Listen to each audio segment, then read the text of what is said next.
Somos indignos, ciertamente. Hemos pecado en contra tuya y pedimos perdón. Pero, Señor, nos refugiamos en los méritos de tu Hijo Jesús para hoy pedirte que tú hables a nuestra vida, que tu Espíritu toque y transforme nuestro corazón, Señor, de tal manera que podamos dar un fruto de obediencia agradable a ti, Señor. Sé tú con nosotros hoy y siempre. En el nombre de Jesús, todos decimos amén. Tomen su lugar, mis hermanos.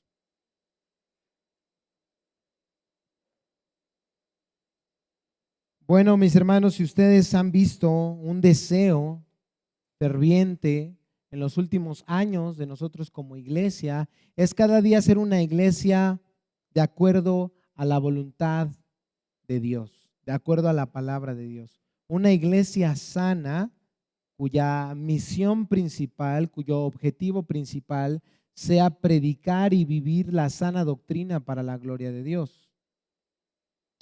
Y una de las marcas de una iglesia saludable, lo estudiábamos en el aniversario que acaba de pasar, es este tema de la membresía.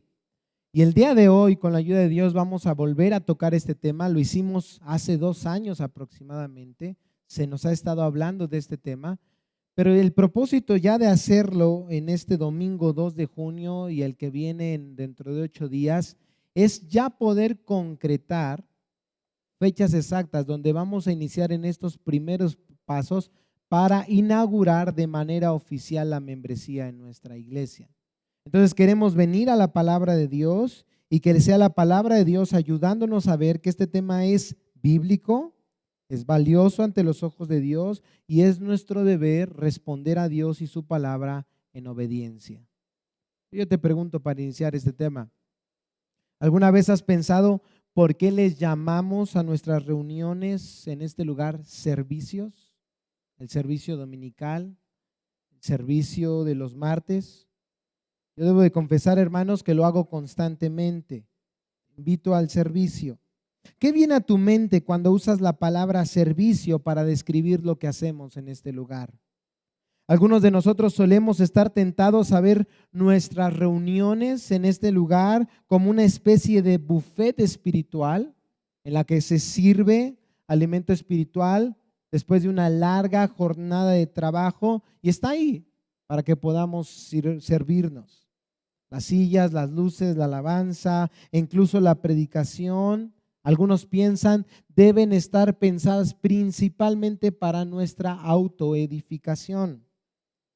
Algunos hermanos, lamentablemente, se van al extremo de mirar a la iglesia como un lugar solamente en el que acudimos para ser servidos y que no conlleva la responsabilidad de servir a otros.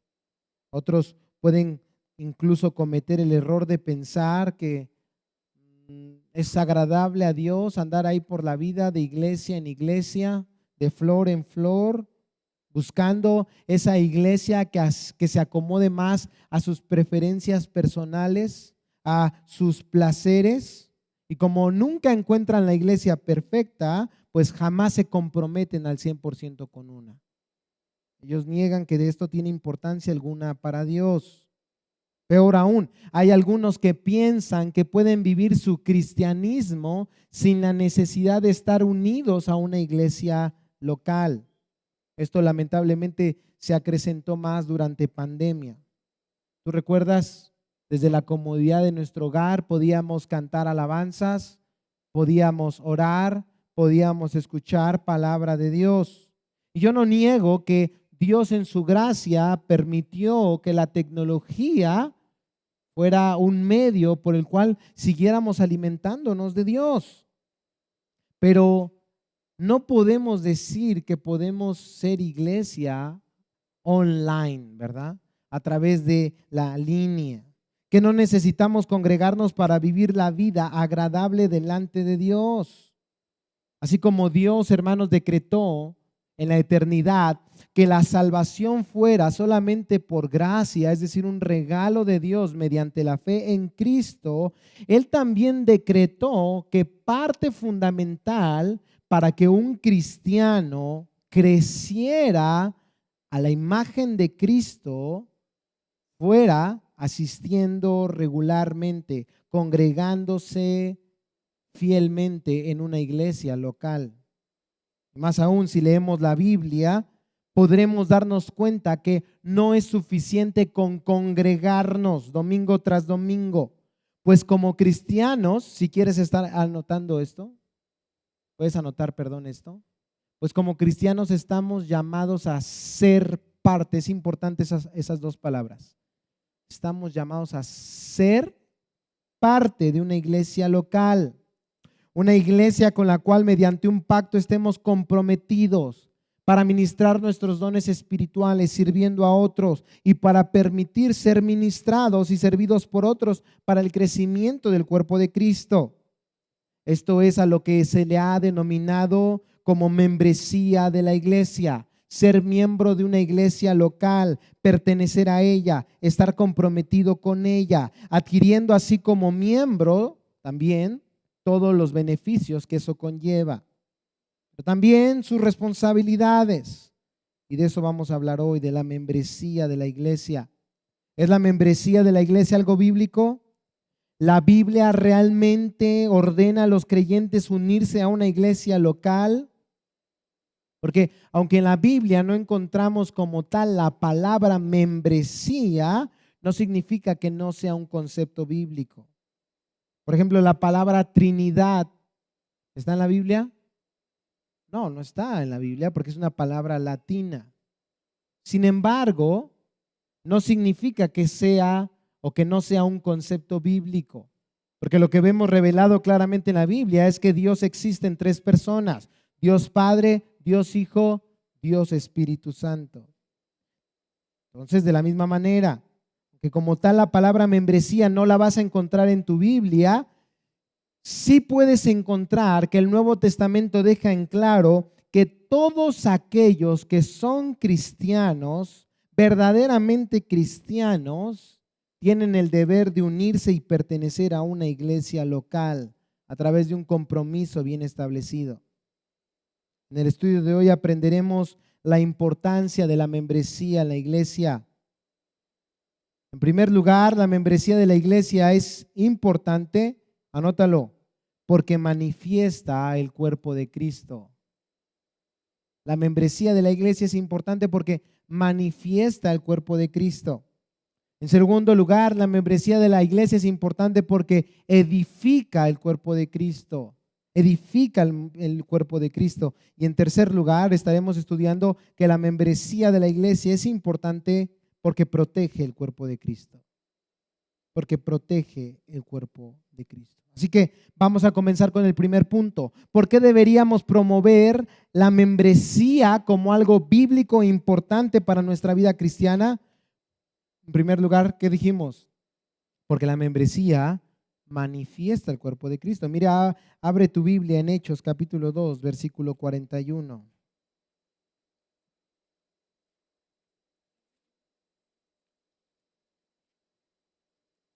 Hechos capítulo 2. Una pregunta, hermano Rodo. ¿Sí están abiertas las ventilas? Si no, les voy a pedir, si pueden abrirlo.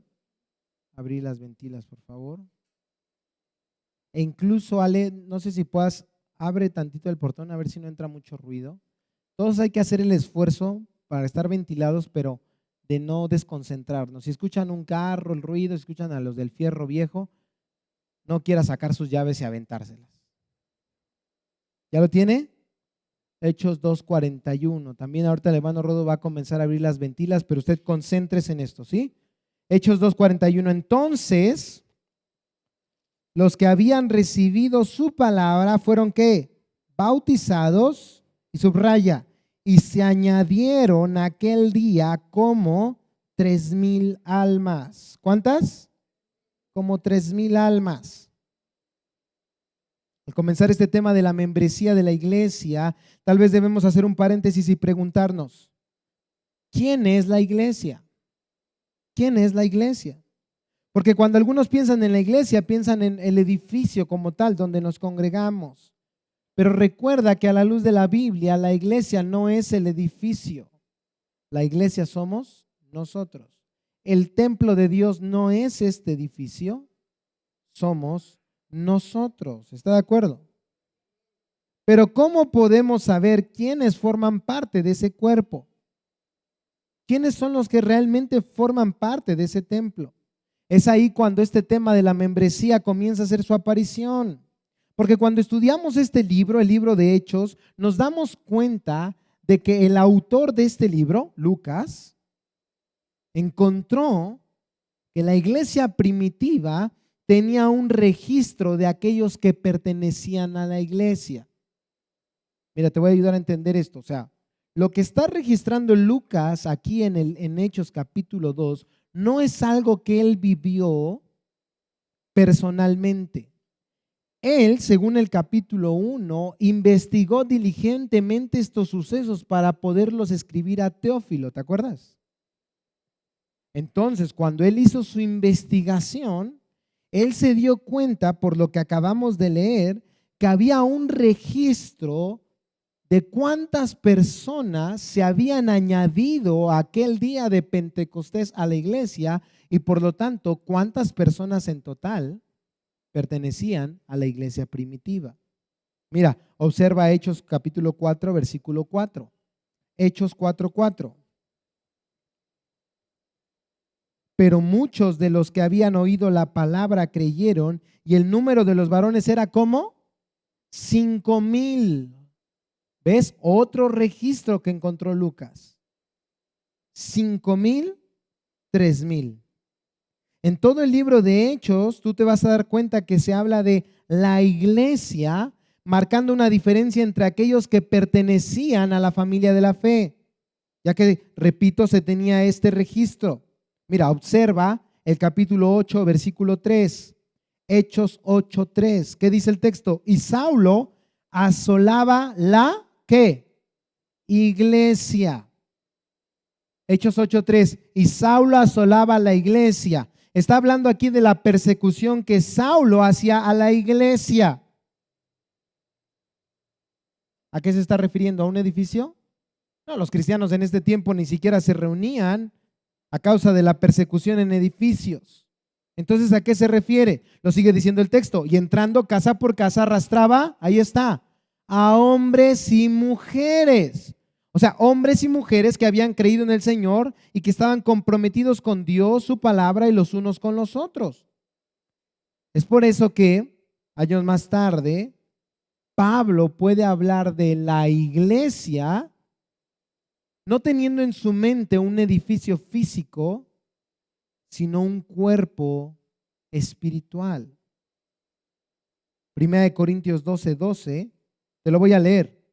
Primera de Corintios 12:12 dice, porque así como el cuerpo es uno y tiene muchos miembros, pero todos los miembros del cuerpo, siendo muchos, son un solo cuerpo, así también Cristo. Pablo está usando una analogía que va de acuerdo a lo que Lucas está registrando. La iglesia son aquellas personas, hombres y mujeres, que han creído en Jesús, que se añaden a este cuerpo. Un cuerpo donde la cabeza, lo sabemos quién es, Cristo.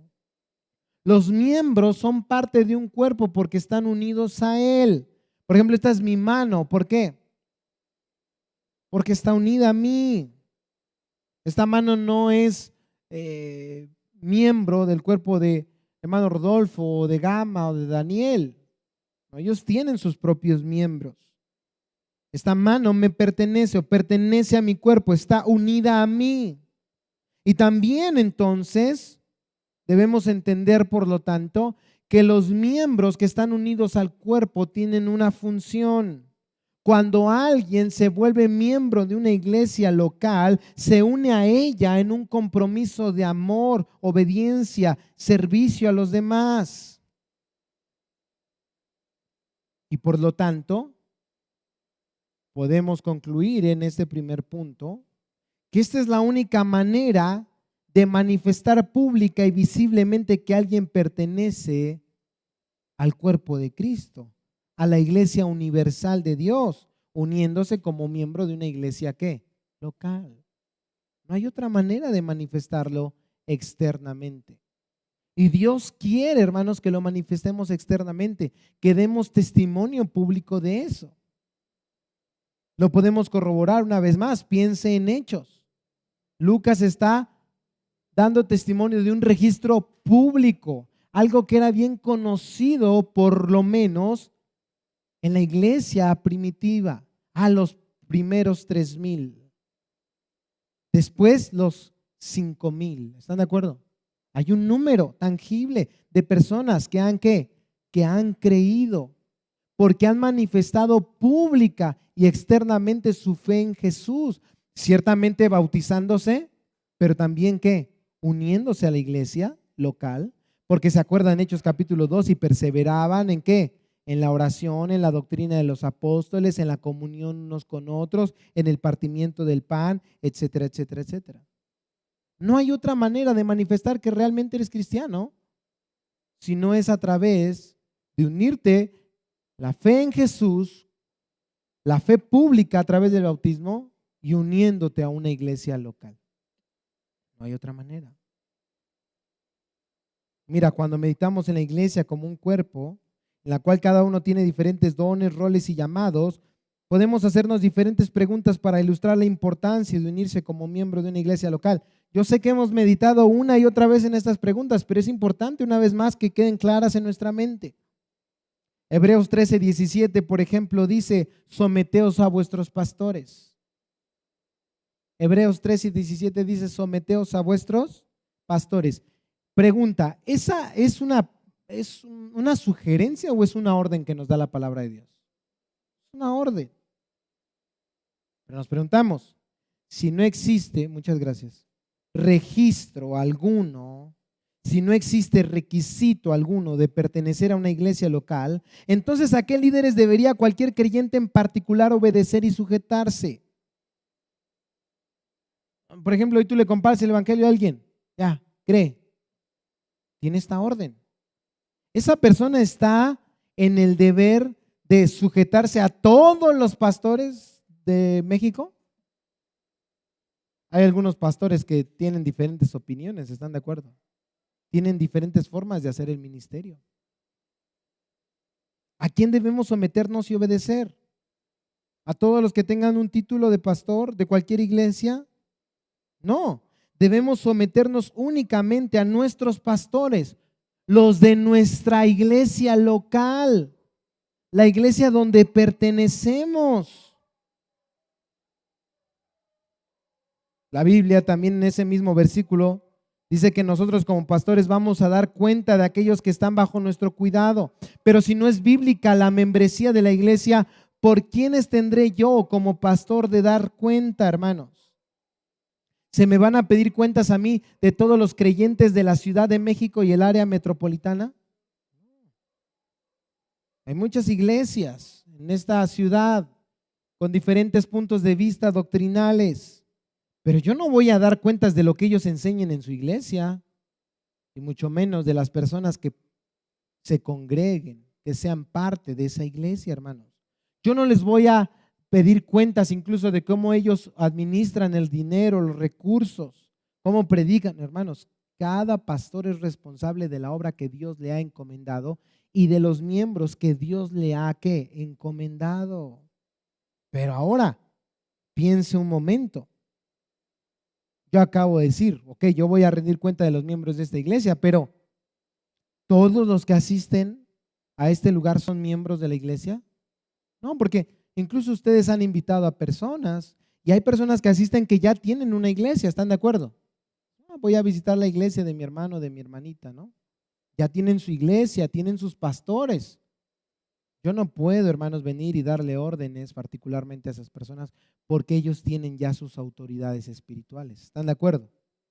Entonces, el hecho de asistir no te hace miembro de una iglesia.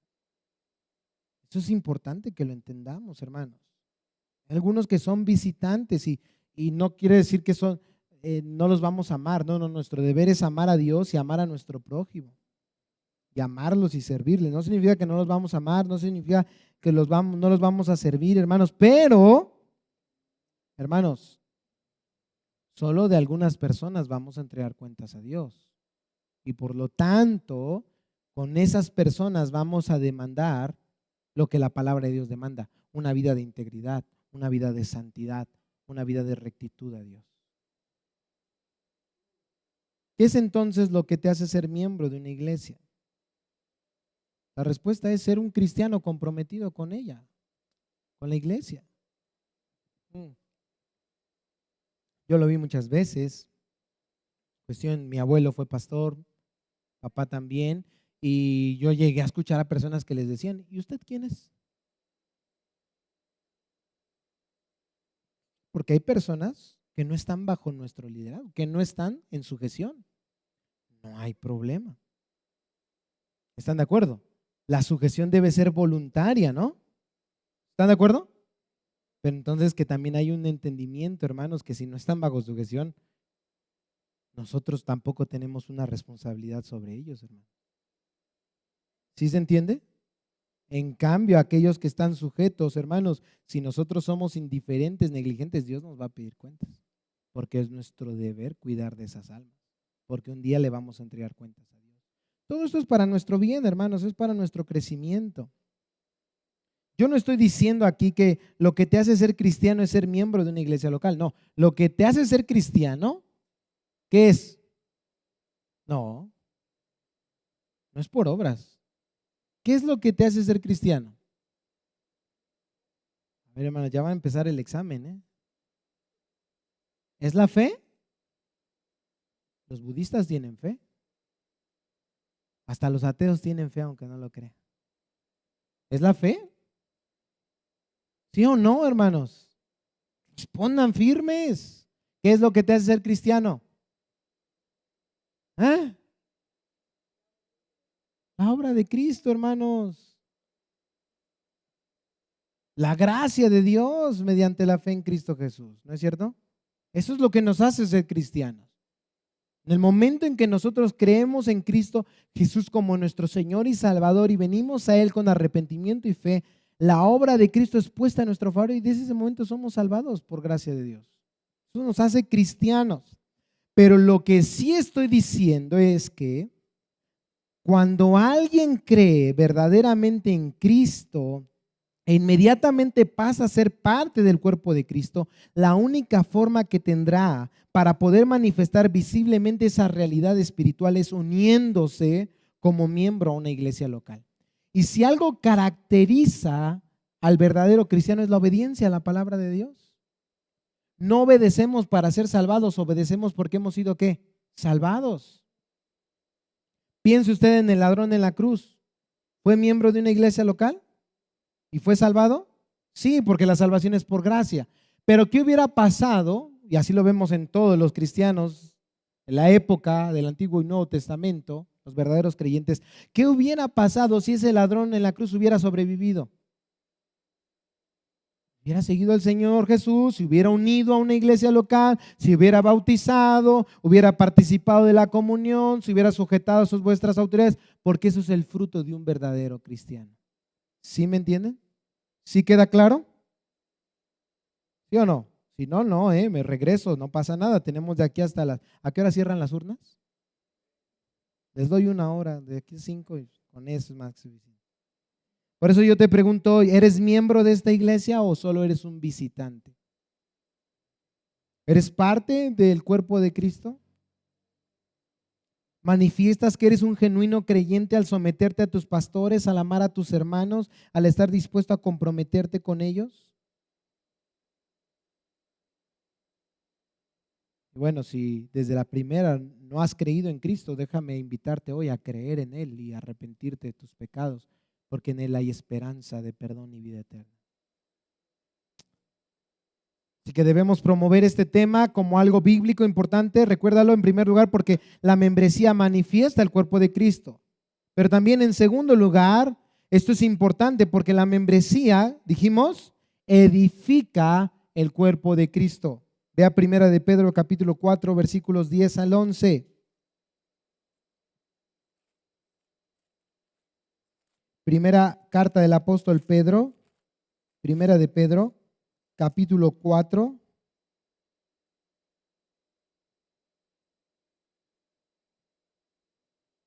versículos 10 al 11.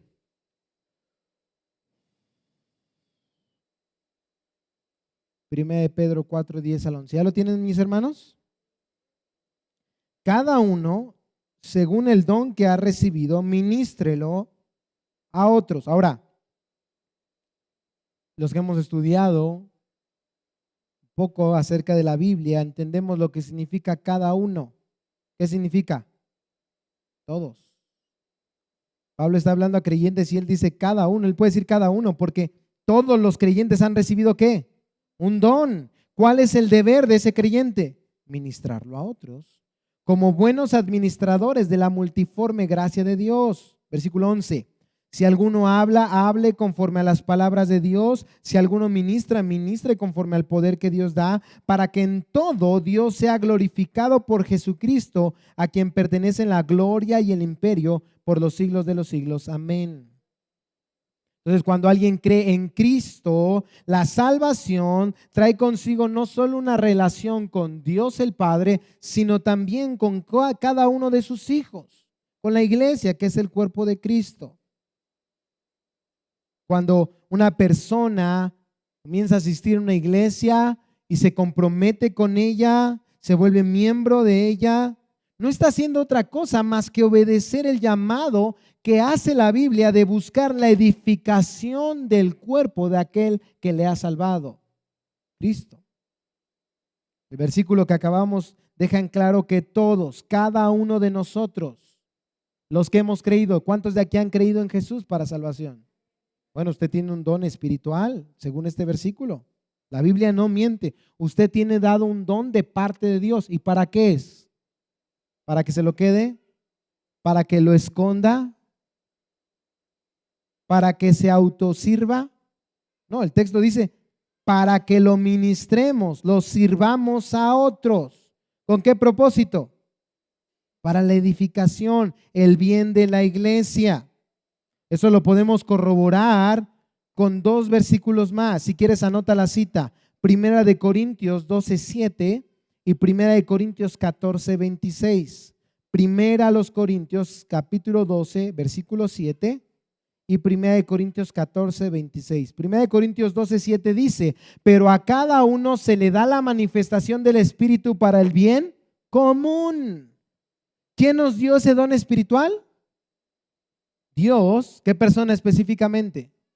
El Espíritu Santo. ¿Con qué propósito? ¿Para el bien personal? No, para el bien común. Y dice el versículo 26, 1 Corintios 14:26, ¿qué hay pues, hermanos, cuando reunís? Cada uno de vosotros tiene salmo, tiene doctrina, tiene lengua, tiene revelación, tiene interpretación. Hágase todo ¿para qué? Para edificación. ¿Personal? ¿Propia? No. Una edificación de la iglesia. Todos, hermanos, tenemos un don de parte de Dios único que tiene el propósito de hacernos crecer en conjunto a la estatura y semejanza de Cristo. Pero ¿dónde y con quiénes ministraremos estos dones que Dios nos ha dado si no pertenecemos a una iglesia local, si no estamos comprometidos con ella? Si hoy asistimos, pero dentro de 8 días decimos, me va a quedar un ratito más en la cama. Ay, no tengo ganas de ir. Mañana, tal vez, quién sabe. ¿Cómo lo vas a hacer? Es imposible. Cuando solo somos visitantes o espectadores de una iglesia y no miembros, privamos a otros y a nosotros mismos de recibir la edificación necesaria para crecer hasta la estatura de Cristo. Porque el día que tú escoges decir, no voy a ir, ¿cómo no sabes la necesidad que alguien tiene del don que Dios te ha dado en ese momento? Algunos de ustedes son excelentes, hermanos, para orar por otros, para dar palabras de ánimo, palabras de consuelo, de fortaleza, para extender la mano. Son algunos generosos con el hermano necesitado. Algunos son buenísimos, hermanos, en las áreas de mantenimiento. Pero, hermano, cuando somos egoístas, estamos privando a otros de servir. ¿Están de acuerdo? Pero hay personas que están comprometidas. no por situaciones económicas o fines orgullosos, egoístas, no, con el propósito, hermanos, de vivir para la gloria de Dios. Y cuando somos egoístas y privamos a otros, también nos estamos privando a nosotros mismos, porque cuando no venimos un domingo, cuando no asistimos regularmente a los servicios, también no estamos recibiendo edificación por parte de los dones que Dios ha dado a los demás. ¿Sí me entienden, hermanos? Entonces, subrayo, la membresía es una enseñanza que busca nuestro propio bien, nuestro propio crecimiento. No es otro, hermanos. Y yo les animo que si hay alguien de aquí que está viendo esto de manera negativa, que hoy pueda, hermanos, cambiar su manera de pensar.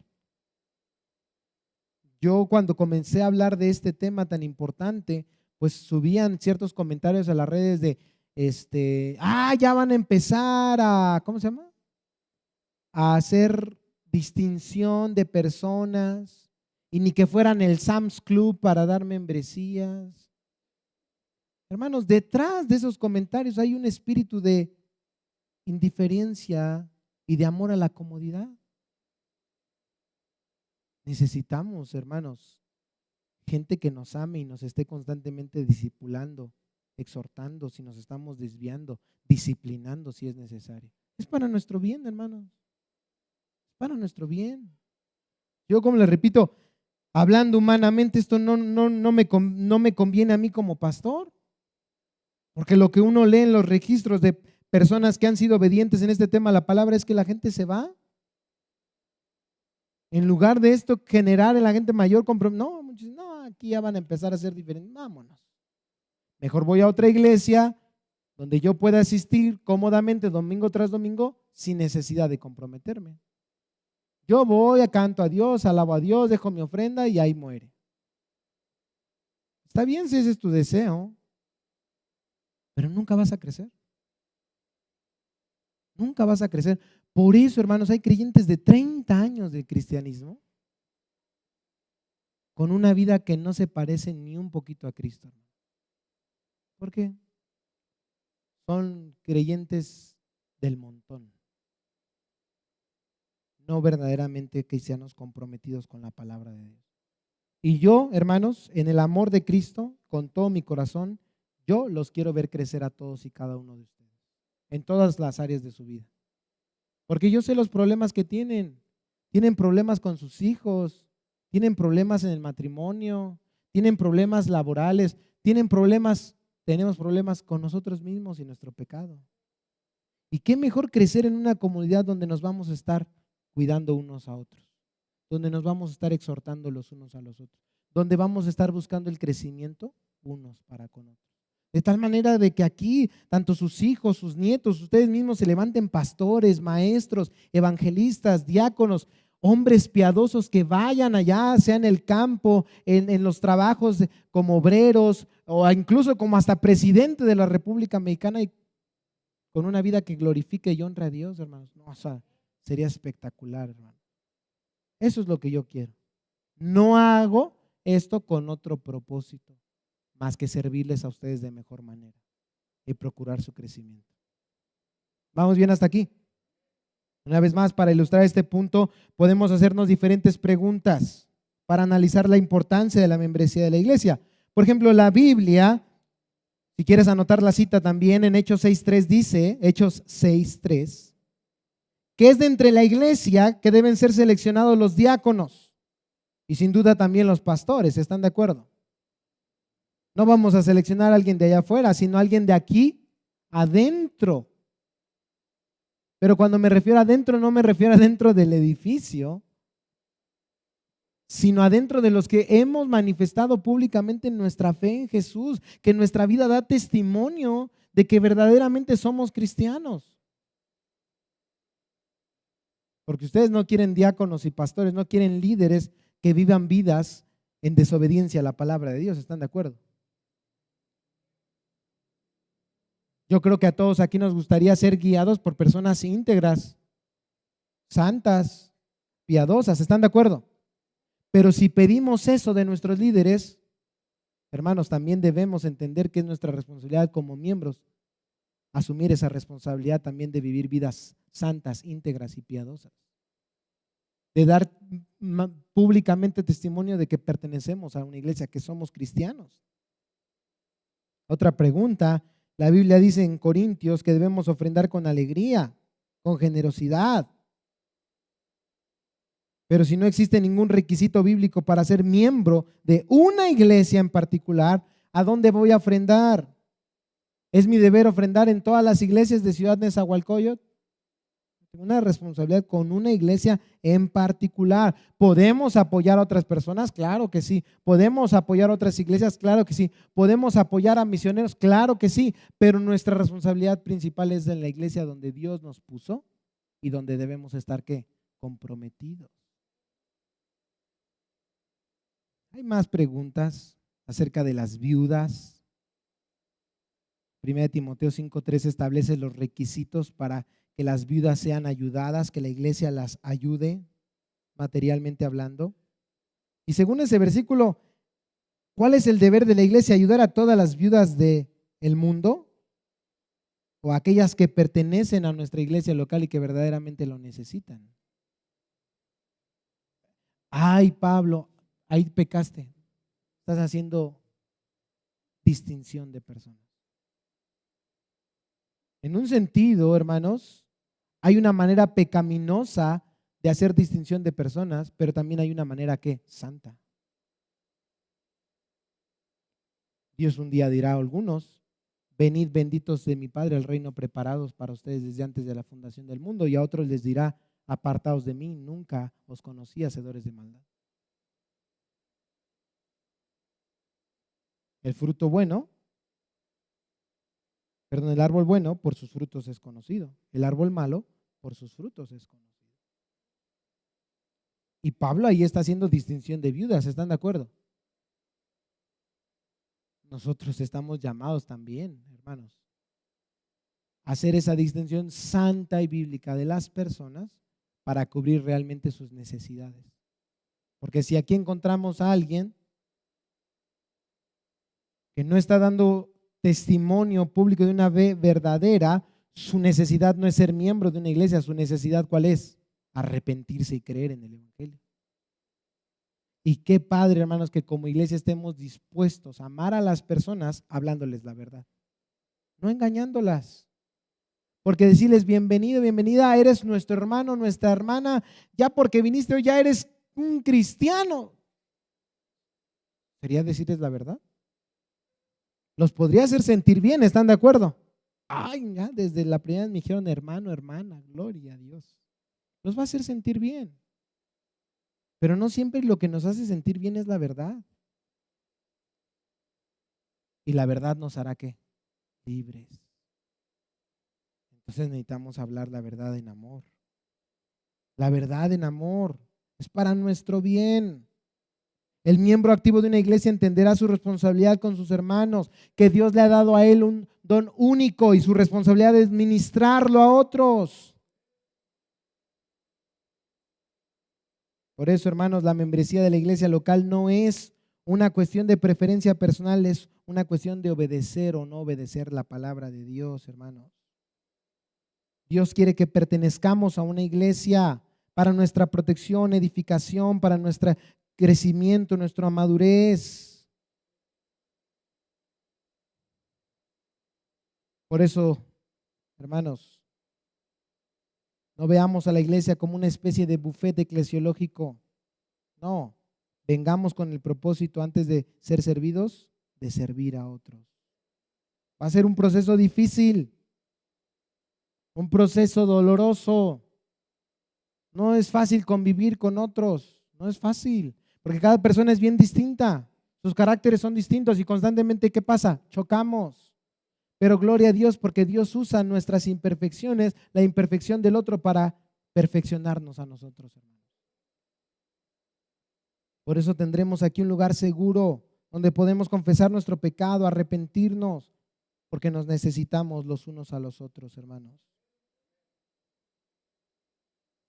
Yo te vuelvo a preguntar, ¿eres miembro del cuerpo de Cristo o solo eres un espectador?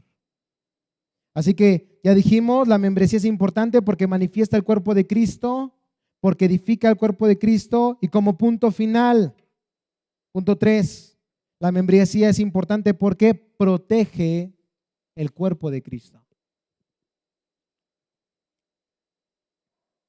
No todos, hermanos, los que pisan una iglesia son cristianos. Todos nosotros sabemos incluso de casos de personas que estuvieron aquí por semanas, meses, años y que al final su vida se manifestó quiénes realmente eran. Y a causa de esas personas muchas veces el nombre de Dios es blasfemado. ¿Qué podemos hacer entonces para que el nombre de Dios ya no sea blasfemado, sino glorificarlo? Bueno, ser obedientes a la palabra de Dios. En específico, ser obedientes a algo que se llama disciplina eclesiástica, disciplina de la iglesia. Recuérdalo, Mateo 18, acompáñame por favor, ya estamos casi por terminar, anímate, anímate, sé que hace mucho calor. Sóplate, sóplate.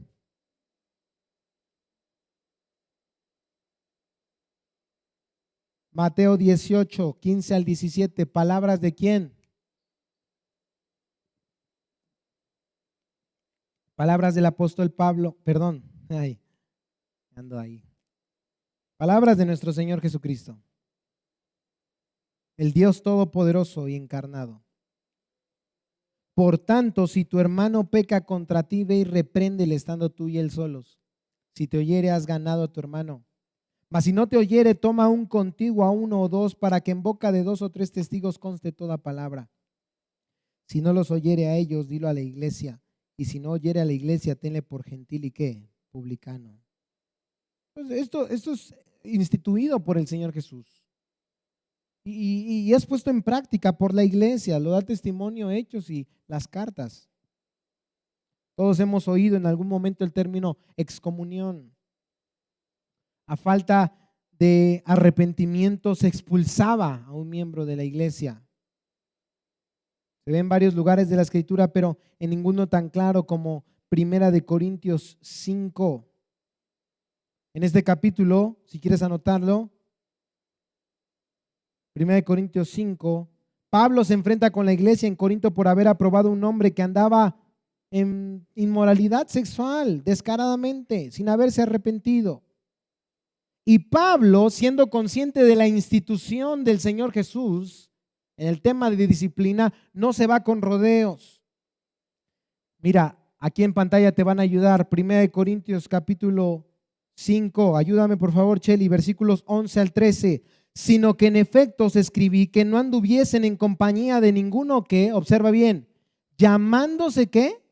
Hermano, es una persona inmoral o avaro o idólatra o difamador o borracho o estafador. Con ese ni siquiera comáis. Otra vez, está haciendo diferencia de personas, ¿verdad? ¿Pero está pecando? Está siendo obediente a la palabra de Dios. Pues ¿por qué de juzgar yo los de afuera? ¿No juzgáis vosotros a los que están, observa, dentro de la iglesia? Porque a los que están fuera Dios juzgará. Quitad pues a ese perverso de entre vosotros. La pregunta que sale de este texto es sencilla. ¿Cómo se puede echar fuera a alguien si no hay de dónde echarle? Porque cuando Pablo dice échenle fuera, no se está refiriendo del edificio. Recuérdalo, en ese momento los cristianos no se reunían en edificios. Está hablando de echarle fuera ¿de qué? De la comunidad, de la membresía de la iglesia. Hay algo que te hace parte y hay algo que te hace fuera, te quita de esa membresía. Lo que te hace parte es ser cristiano. Ese es el único requisito para un miembro, ser cristiano, dar testimonio público de su fe. Lo que te hace fuera ni siquiera es el pecado, es el pecado no arrepentido. Es el pecado del cual vives sin ninguna queja en tu conciencia, porque eso no da testimonio de un cristiano. Un cristiano cuando peca, ¿qué hace?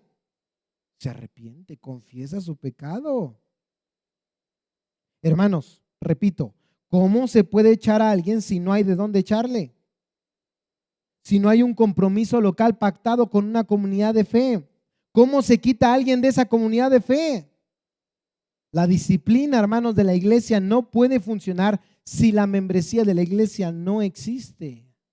Se tiene primero que establecer quiénes son los miembros de una iglesia, quiénes están dispuestos a sujetarse a las autoridades espirituales, a la palabra de Dios, velando por esas almas, porque si alguno de ellos cae en pecado, se le exhorta una y otra y otra y otra y otra vez y persevera en su pecado, entonces poder decirle, aún por bien de él, por amor a él, buscando rescatar su alma de la condenación eterna. ¿Sabes qué?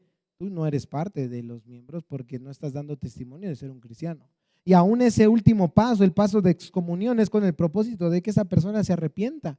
¿Qué pasó en 1 Corintios 5? Esta persona que fue expulsada nos da testimonio en la segunda carta que se arrepintió, sirvió. ¿Sabes por qué? Porque ser obediente a Dios siempre sirve.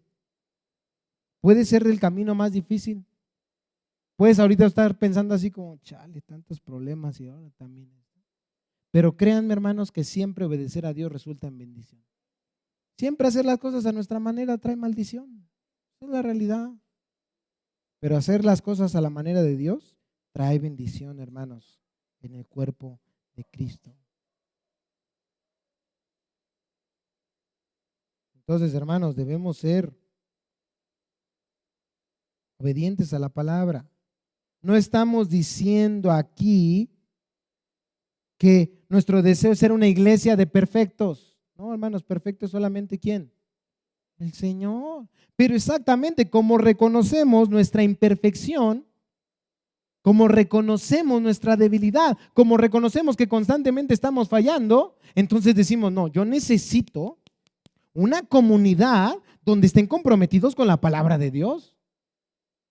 Una comunidad donde estén comprometidos a que cuando me vean en pecado van a tener la valentía, el amor para exhortarme, para ponerme un alto. Ay, no sé ustedes, hermanos, pero yo sí lo necesito.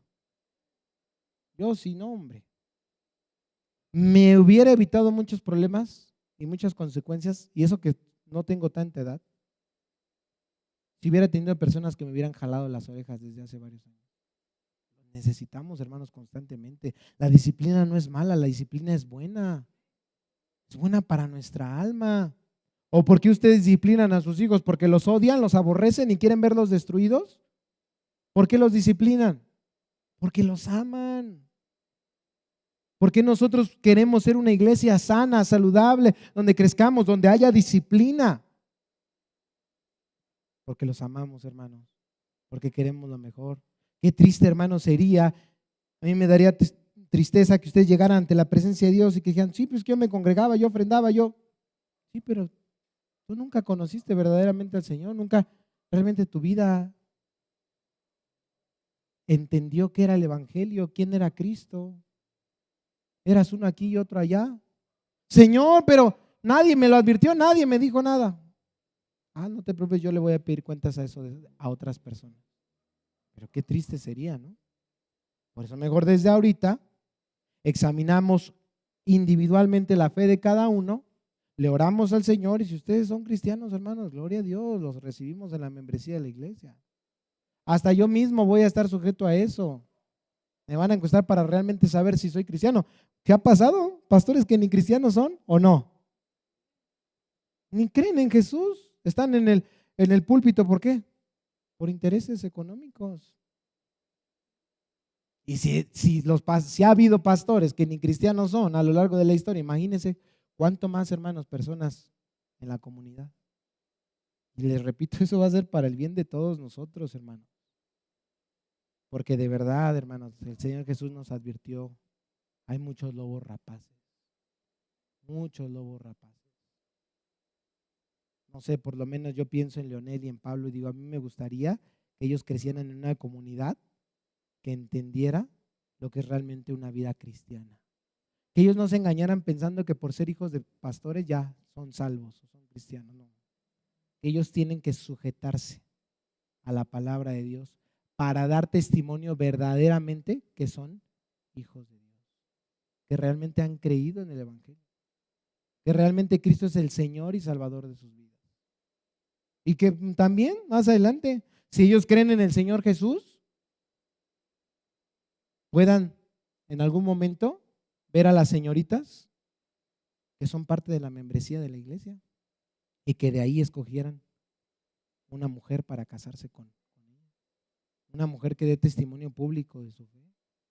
No que viniera una que decía ser cristiana porque nada más se congregaba, porque venía a los eventos de los jóvenes y le hiciera, ¿verdad? ¿Se acuerdan lo que nos contaba mi abuelito? En la luna de miel se quitara la máscara. Soy loba. Y la otra, ¿se acuerdan? Yo también. ¡Au! No, zafo. Dios libre a mis hijos. Y escuchen lo que voy a decir. Y si mis hijos no creen, Dios libre a estas señoritas de mis hijos. Es una responsabilidad tremenda, hermano, muy grande. Solo en Cristo hay verdaderamente salvación. Finalmente, mire, para acabar, ¿por qué hacemos esto? Porque amamos a Dios, hermanos. ¿Por qué yo estaría dispuesto a renunciar a mi comodidad, renunciar muchas veces a tiempo, muchas veces a un ingreso extra, muchas veces a tiempos de descanso, para servir a otros? Porque conocemos, hermanos, aquel que no necesitando de nada ni de nadie, vino a servirnos. El Hijo del Hombre vino no a ser servido, sino a ¿qué? A servir y a dar su vida en rescate por muchos. Ser miembro de la iglesia ciertamente es un esfuerzo. En un sentido es un sacrificio, sí. Pero ¿no acaso Jesús es digno, hermanos? ¿A quién le pertenece nuestra vida? Con Cristo estamos juntamente crucificados y ya no vivimos nosotros. ¿Quién vive en nosotros? Cristo. Y lo que ahora vivimos en la carne, en esta tierra, como humanos, lo vivimos en la fe del Hijo de Dios. Entonces, hermanos, el propósito principal de esto es glorificar a Dios. Que nuestra vida rinda un sacrificio vivo, agradable delante de Dios. Nuestra motivación principal no es el reconocimiento, no es la vanagloria, es la gratitud a aquel que nos amó de tal manera que dio su vida por nosotros. Oremos al Señor. Padre, gracias. Gracias, Señor, porque tú estás hablando en nuestra vida, Padre. Y nos estás pidiendo a todos renunciar a algo, algún ídolo de nuestro corazón. Puede ser a la comodidad, puede ser, Señor, al amor propio, al amor a cosas, Señor, que no te agradan o que les hemos dado un lugar que no deberían tener en nuestro corazón. Padre, y eso es un privilegio porque hay cientos y miles de personas engañadas en algún lugar, levantando sus manos, doblando sus rodillas, pero con un corazón lejano a ti, Señor. Y puede que hoy mismo los llames a tu presencia, Señor, y están separados de ti, pero a nosotros, oh Padre, por tu misericordia, por tu amor, nos estás hablando, Señor. Nos estás llamando a examinar nuestra fe porque es un mandato en tu palabra. Examinaos a vosotros mismos, probaos si estás en la fe. Gracias, Señor, porque tenemos vida, tenemos oportunidad, Señor, de venir ante ti, de ponernos a cuentas contigo, no a través de nuestras obras, no a través de nuestros méritos, sino a través de la obra de Cristo Jesús. Porque tú enviaste a tu Hijo Jesús a vivir la vida que nosotros no podemos vivir y a morir la muerte que nosotros merecemos morir. Nuestra vida te pertenece, Señor. Ahora ayúdanos a entregártela por completo. En este compromiso que como iglesia vamos a comenzar a hacer formalmente, Padre. Danos sabiduría, danos gracia, danos fuerza, porque no podemos, Señor. Eres tú el único que nos puede ayudar, Padre. Hay temores, hay dudas en nuestro corazón, pero tú, Señor, eres poderoso para llenarnos de ti y para que todo lo que hagamos sea para la gloria tuya. Gracias por la vida de mis hermanos. Gracias por tu palabra. Gracias, mi Dios, por todas las cosas. A ti doy gloria en el nombre de Jesús.